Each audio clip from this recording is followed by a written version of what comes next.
Meghraj the serendipity. लेखिका मेघना माने यादव. अभिवाचन मनाली तुंगे झाडे. भाग 2. नारी सेलिब्रेट वुमनहुड. सप्टेंबर 2015. मेघा, मेरी रुमाल कहाँ है? वरच्या मजल्यावरून खणखणीत हाक आली. डायनिंगवर मम्मीजींसोबत निवांत गप्पा करीत बसलेल्या तिने दचकूनच वळून पाहिलं. वेडे झाले का राजीव? एवढ्या मोठ्याने कोण हाक देते? मुली नुकत्याच झोपल्या आहेत. अन समोर बसलेल्या मम्मीजीही खुदकन हसल्या. त्यांच्या चेहऱ्यावरील मैं सब समजती हूँ मेघा हे भाव पाहून तर अजूनच ओशाळल्यासारखे झाले. जाओ वरना अगले मिनिट चिल्लाएगा, मेघा मेरे सॉक्स कहाँ है? डोळे मिचकावत मम्मीजीही तिची थट्टा करीत होत्या. नाही मम्मीजी, लंडनच्या ट्रॅव्हलचं सगळं सामान मी तिथेच बेडवर रचून ठेवलं होतं दुपारीच. फक्त त्यांना बॅगमध्ये भरा सांगितलं. जिन्याकडे पाहत नाक मुरडलं. कधी नव्हे ते मी जरा मम्मीजींशी निवांत गप्पा करत आहे. मला रिधिमा दीदींच्या बिझनेस प्लॅनबद्दल बोलायचे आहे. तशी थोडी कल्पना मी मम्मीजींना दिली होती गणपतीत, पण आता इन डिटेल बोलायची वेळ आली आहे. आणि राजीवनं आत्ताच हाक द्यायची होती का? भरा की शांतपणे बॅग. आता त्यात मी कशाला हवी आहे? अरे ये मेहरा फैमिली के हस्बैंड्स एक नंबर की अटेंशन सीकर, हर वक्त बीवी पास हो, बस हम इनके आसपास नहीं दिखे तो रेस्टलेस हो जाते हैं. मम्मीजी हळूच वर्षानुवर्षीचे सिक्रेट सुनेला सांगत होत्या. रीमा जी, मेरी वो घुटने के पेन की टैबलेट कहाँ है? पापाजीही त्यांच्या रूममधून बाहेर येत दोघींकडे रोखून पाहत होते. मम्मीजी. हलकेच भुवया उडवत मेघाही गालात हसत होती. खोडकर डोळ्यांनीच एकदा मम्मीजी नि पापाजींकडे पाहत होती. Attention seeker मेहरापती.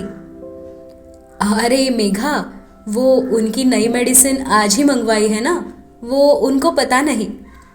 पापाजींकडे हलकेसे डोळे मोठे करत पाहिलं मम्मीजींनी, पण बाजू सांभाळून घेतली त्यांची. ठीक आहे, मग उद्या बोलू. हळूच हसत ती किचन आणि डायनिंग जवळची लाईट बंद करण्यास वळली आणि मम्मीजी पापाजींसोबत निघाल्या. मेघा. पुन्हा हाक आली. आले हो, 1 मिनिट. जिन्यावर पहिलं पाऊल ठेवतच तीही ओरडली. काहीशा लटक्या रागात आणि तेवढ्याच आतुरतेने पायऱ्या चढत होती. अटेन्शन सीकर तर आहेतच राजीव, आणि सतत मेघा मेघा. गेले 2 दिवस तर हेच सुरू आहे. 2 दिवसांच्या रुमानी आठवणी डोळ्यांसमोर तरळल्या. आपसुकच गाली गुलाबी हसू. राजीव, अशा सुंदर दिवसांनंतर हा दुरावा हवाच का? काय हे, आपण सतत एकत्र नाहीच राहू शकत का? दुराव्याचं दुःख उसाच्या वाटे बाहेर पडलं. अहो, मी ठेवलं आहे की सर्व काही. दार लोटून आत येत तिने बेडकडे पाहिलं. बेड रिकामा. सामान बॅगमध्ये भरले गेले होते. बॅगही सोफ्याजवळ भिंतीला टेकून उभी. बेडरूम रिकामी, पण बाल्कनीतील लाईट नजरेस पडली. अच्छा, राजीव झोपाळ्यावर बसले आहेत का? खूप दिवसात आम्ही बसलो नाहीच ना निवांत. दार बंद करतच बेडरूमचे मुख्य लाईट्सही घालवले. छोटासा लॅम्पचा दिवा सुरू ठेवत बाल्कनीकडे वळली. काय हो, 6 दिवसांचे 6 रुमाल मी रचून ठेवले होते ना, का तुमचा तिकडे राहण्याचा प्लॅन वाढला? बाल्कनीच्या दारातूनच तिचा लटका राग. झोपाळ्यावर मंद झोके घेत त्याने फक्त वळून पाहिलं. ती रोखलेली गूढ नजर, काळजाचा ठाव घेणारी, अन ओठांवर येऊनही न आलेलं ते मंद हसू. मी खरंच रुमालसाठी हाक देत होतो असं वाटतं का तुम्हाला मेघा? हेच तर विचारत होता तो. अन त्या नजरेसमोर तिचं हरणं नेहमीच. हळूच त्याच्याजवळ झोपाळ्यावर बसत नजरेच्या कोपऱ्यातून पाहिलं त्याच्याकडे. आपसुकच त्याचा हात तिच्या खांद्यांवर आणि तिचं डोकं त्याच्या छातीशी. मेरे वो सारे रुमाल कहाँ है जो आप अप्रैल से आपके पास रख रही है? गालावर रेंगाळणारी बट कानामागे सारतच त्याचा सवाल. माझे आहेत ना ते, माझ्या हरेक गोड आठवणींशी जोडलेले, ते माझ्याकडेच राहणार. तिनेही खुदकन हसत सांगितले. ओह, और क्या क्या है? खूबसूरत यादों से जुडी चीजें. त्याचीही उत्सुकता. निशिगंधाची सुकलेली फुले, तुमची सॉरी नि कॉंग्रॅच्युलेशन्सची आरेम लिहिलेली नोट, पहिला गजरा, मोठा डेअरी मिल्कचा रॅपर आणि असंच खूप काही. त्याच्या हृदयावर बोट फिरवतच तिचं सांगणं. त्याचे डोळे आश्चर्याने हलकेसे मोठे. व्हॉट, डेअरी मिल्क का रॅपर? वो कौन जमा करता है मेघा? मोठ्याने हसला. विचारच करवे ना की बायकोने हे सर्व काही जमा करून ठेवलंय. असू दे ना, हसता काय? माझ्या गोड आठवणी आहेत, तुम्हाला नाही समजायचं. हृदयावर हलकेच गुद्दाही मिळाला. हा पागल हो. प्रेमाने तिचे गाल ओढले. पागल पंजाबीशी लग्न करायला मला थोडे तरी वेडे असायलाच हवे ना, नाहीतर आपलं काही जमलं नसतंच. तीही हसत होती मोठ्याने. That's perfect Megha. मिठी घट्ट करतच त्याचं हसणं, त्याचं हळुवारपणे तिच्या सैलसर आंबाड्यातील केस मोकळे करणं आणि तिचं त्याच्या टी शर्टच्या बटनांशी खेळणं. एक विचारू राजीव? बोलिये. जर आर्याने कधी मान्य केलंच नसतं की तुम्ही तिचे डॅड होणार, तर आज आपण इथे नसतो ना?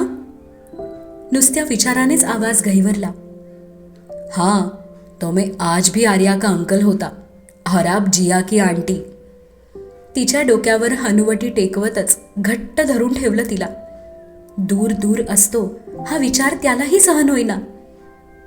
नाही, मी फार तर फार काही दिवसच वाट पाहिली असती, नाहीतर तुम्हाला सांगितलं असतं की बोलूया आपण दोघे आर्याशी. समजावलं असतं ना आपण दोघांनी मिळून.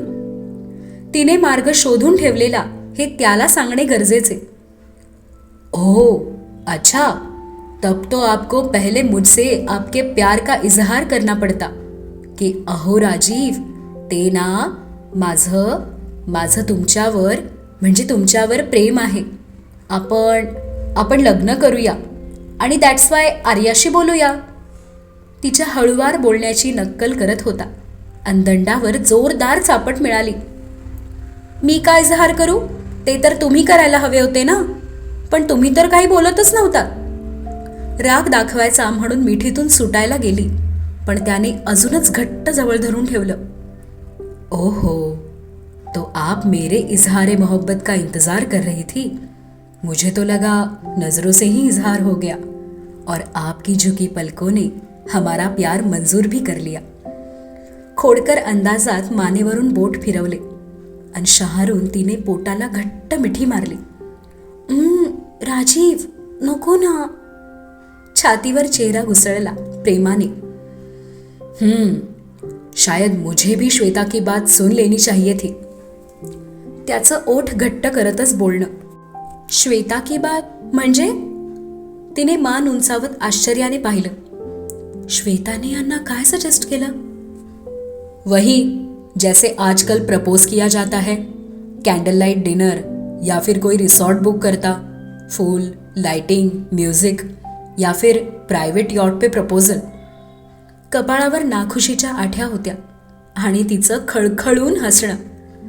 ओह, आणि मग द राजीव मेहरा माझ्यासमोर गुडघ्यावर बसणार, रिंग समोर धरणार आणि आय लव्ह यू म्हणणार, असंच का?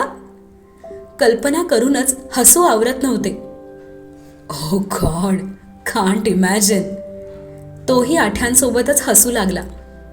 नाही, मीही अशी कल्पना करूच शकत नाही.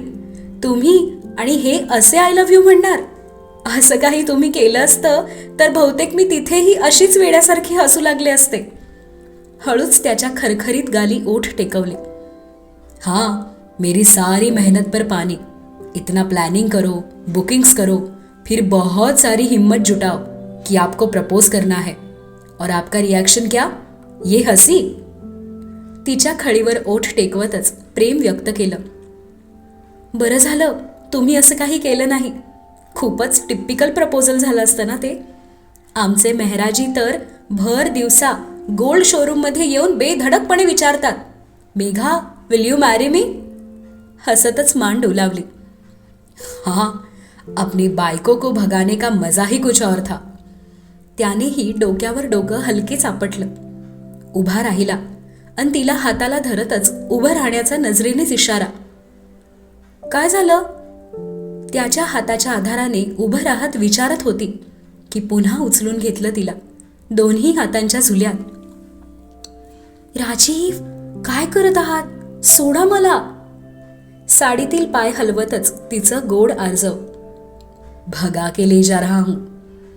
त्याचंही ओठ दुमडत हसणं. तिला बेडवर ठेवत स्वतःही बसला जवळ, एकटक न्याहाळत. मी चेंज करून येते. ती गडबडून खाली उतरायला गेली तर त्याच्या बलदंड बाहूंमध्ये कैद झालीच.